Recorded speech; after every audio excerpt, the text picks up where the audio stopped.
ఇదిగో మీ cookies ready అయిపోయాయి, తీసుకో. ఇప్పుడు మనం ఏం చేద్దాం?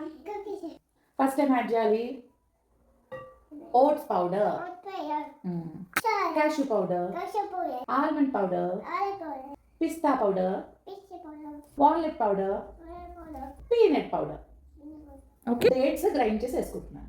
ఓకే అంతే. ఓకే, బటర్ యాడ్ చేసుకుంటాం. ఓకే, పెట్టేసాను. ఇదంతా బాగా మిక్స్ చేసుకోవాలి. చూసారా, కుకీకి మొత్తం అన్ని కూడా ఇలా మిక్స్ చేసుకోవాలి. కన్సిస్టెన్సీ ఇలా ఉండాలన్నమాట. ఇలా చేసిన తర్వాత చిన్న చిన్న బాల్స్ లాగా చేసుకుని వాటిని చూసారా అమ్మ కుకీ చేసేసింది. ఓవెన్లో పెట్టుకోవాలి కదా, దానికోసం ఇలా ప్లేట్ మీద పెట్టుకోవాలి. అన్ని ఇలా ప్లేట్లో పెట్టుకుని వీటిని 160 degrees దగ్గర 15 minutes బేక్ చేసుకోవాలి.